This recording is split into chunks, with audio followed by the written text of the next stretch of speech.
If someone had said 5 years ago that Prince Harry would one day be thinking about divorcing Meghan Markle, the very woman he turned his back on royalty for, everyone would have rolled their eyes and laughed it off. But now, that fantasy is starting to fall apart, and the cracks are showing in slow, painful motion. It brings me great sadness that it has come to this. And Harry tries to do it, but nothing ever satisfies her. She's one of those women who's never satisfied, and she hasn't been, and I don't think she ever will be. What began as a bold escape from the monarchy has spiraled into something way messier. This isn't about feuds with Buckingham Palace or the British press anymore. It's just sad. Two people unraveling in front of the world, and according to insiders, Harry's finally had it. But the trigger? It wasn't some explosive fight or public outburst. No, it was sneakier than that.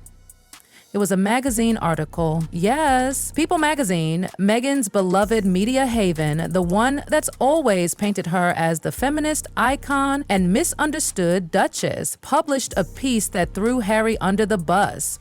He wasn't quoted, he wasn't defended. The story subtly painted him as a lost, weak man wandering through California while Meghan held their family together like some modern-day superwoman.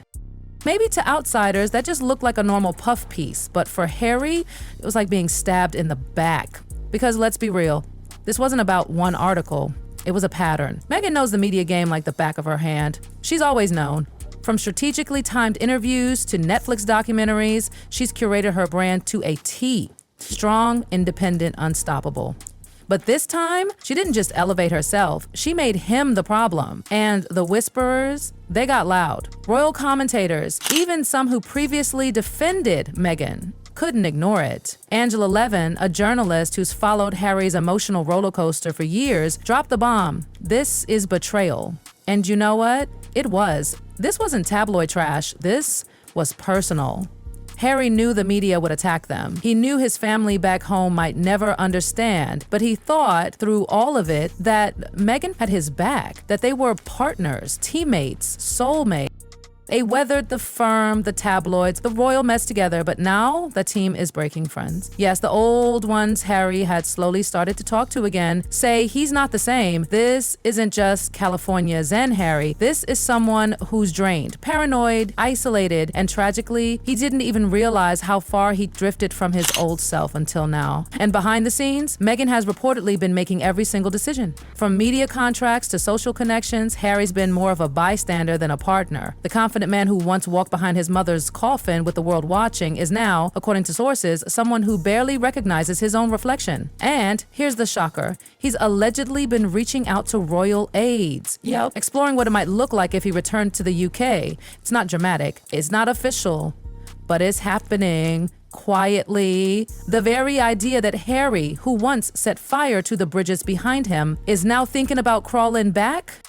That says everything. Meanwhile, Meghan's eyes are on something else entirely, her rebrand, Hollywood meetings, individual projects, rumors of her trying to distance her public persona from Harry altogether. It's not panic, it's pivoting. She's making moves. Alone, and in the middle of that chess game stands a man who gave up everything for her. And now, he's standing alone. It doesn't feel like a love story anymore. It feels like a setup. A gilded trap Harry walked into thinking it was freedom. Their Montecito mansion may look like a dream. With its giant gates, lush gardens, and breathtaking views, it's a castle fit for a prince. But behind those doors, it's become a prison. Staff say Harry's withdrawn. He spends long hours in solitude, avoiding cameras, lost in thought. He's not lashing out or breaking things. It's just fading. This isn't just about betrayal. It's about the devastating realization that maybe this whole new life was built more on hope than reality. Meghan, on the other hand, is full throttle. Her team is buzzing, branding meetings, networking, reconnecting with old Hollywood pals. But here's the kicker. Harry's name, nowhere in the pitch decks. His face, not even on the brochures. It's clear, whatever she's building, he's not in the blueprint. So where does that leave him? He's not running, not yet, but he's also not grounded. He's in limbo, too broken to stay, too proud to run. Friends from his old life, military buddies, cousins, schoolmates have started getting those quiet texts, not dramatic ones, just little messages. Little feelers, as if Harry's reaching for the version of himself he left behind. One insider even revealed he said, "I don't even know what we're fighting for anymore." That sentence. It hurts. This isn't about palace protocols or crowns or headlines anymore. It's about who Harry is. He sacrificed a family, a country, a future. And in return, he got freedom, yes, but freedom without direction is a different kind of cage. And that article? It was the match that lit everything on fire. Apparently, Harry had no idea the piece was being written. No heads up, no consultation. He read it like the rest of us, sitting in shock. And just when they were supposed to be focusing on healing, just when they promised to stop airing dirty laundry, instead, Meghan's team drops an entire PR nuke, painting him as fragile, unstable, a burden. That's not partnership. That's positioning. And when he confronted her, sources say it was cold, icy, no blow-up fight. Just Meghan brushing it off, claiming it was necessary to set the tone for future press. Harry saw it as what it really was. Betrayal. The slow, silent kind, the kind that breaks your spirit, not just your heart. And let's not forget how the public's reacting. Even people who used to worship Meghan are side-eyeing now. The once silenced woman standing in defiance has started looking more like a calculated operator. That's not hate, it's just reality. And Harry, he's stuck in a PR war he didn't sign up for and doesn't know how to win. There's buzz now that Meghan's inner circle is prepping for every scenario. Divorce, reconciliation, legal battles. Their lawyers are lining up the documents. Their PR reps are drafting multiple press statements. They're calling it just contingency plans. But contingency for what exactly? That question is tearing Harry apart. Because this isn't just about losing Meghan. It's about what comes after the headlines, the humiliation, the smug, I told you so from every critic who ever doubted him. Returning to the UK wouldn't be a triumph. It would be complicated, awkward, maybe even cold. But what's scarier than that is staying in a situation that no longer feels like him. At this point, Harry isn't just emotionally exhausted, he's waking up. And it's not some big cinematic aha moment. It's subtle. It's the realization that the life he built, the one he defended tooth and nail, might not be built on anything solid. That the house they moved into, the empire they tried to shape, is starting to crumble beneath his feet. Because let's be honest, back in the UK, for all the drama, for all the pain, Harry knew who he was. He was a prince. Soldier, a brother, a son. In America, he became a brand. An extension of someone else's narrative, a prop in photo ops and docuseries. He wasn't leading, he was just standing next to Meghan, trying to figure out how to matter in this new world. And that identity crisis, it's loud now. Insiders say he's considering therapy again. Not for the media, not for show, for real. To actually figure out what he wants. Not what looks good for Spotify, not what sounds woke on Netflix. What he, the man, not the Duke, not the brand, needs to survive this. And for the first time in years, that answer might not include Meghan. He's still protecting her in public. He doesn't say a word against her on camera. That loyalty runs deep, but behind the scenes, it's different. It's tense. Quiet, sharp tension. Meghan is full speed ahead, reshaping her identity into something outside the Duchess label. That means new business ventures, new appearances, and likely, very soon, a new narrative. But where does that leave Harry? Because he didn't burn all his royal bridges just to become a footnote in someone else's comeback arc.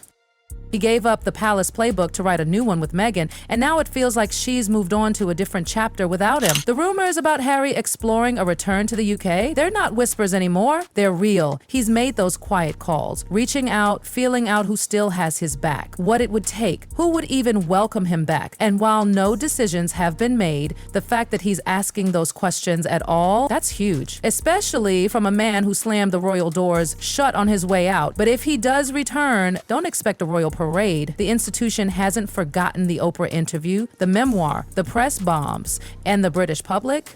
They're divided. Some nostalgic, others still bitter. Still, Harry might not care anymore because this isn't about reclaiming status. This is about control. Something he thought he'd get when he left and somehow still doesn't have. And Meghan? She's cool as ice. No breakdowns, no teary TikToks, just business. Always business. But insiders say behind the calm, she's preparing. Contingency plans on standby, PR statements drafted. Sets reviewed. If Harry leaves, the narrative will be polished, amicable, and sanitized. We grew apart.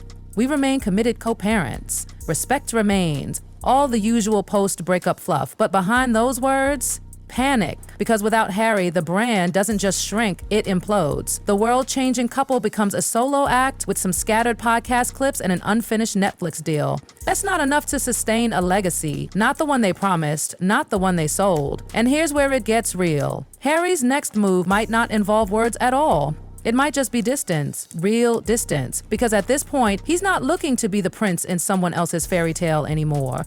He's not looking to be rescued. He's realizing that the only way out might be to save himself. He's tired of pretending the California dream still works, tired of the curated smiles. The palace he escaped turned out to be a prison, with PR walls instead of brick. People close to him say he's done being a supporting actor in Meghan's spotlight, that he's sick of being told who he is, how he should feel, and what his next step needs to be. For years, he's been told what to say, how to smile, when to show up. Now, not headlines, not approval, just purpose. And if that means leaving behind the dream he's sacrificed everything for, so be it. Maybe he won't return to the UK full-time. Maybe he won't file for divorce tomorrow. But make no mistake, something's shifting. And when Harry makes his move, it's going to be loud, even if it's silent. Because once the fairy tale falls apart, the only thing left to do is write a new ending. And maybe, just maybe, this time, Harry's going to write it for himself.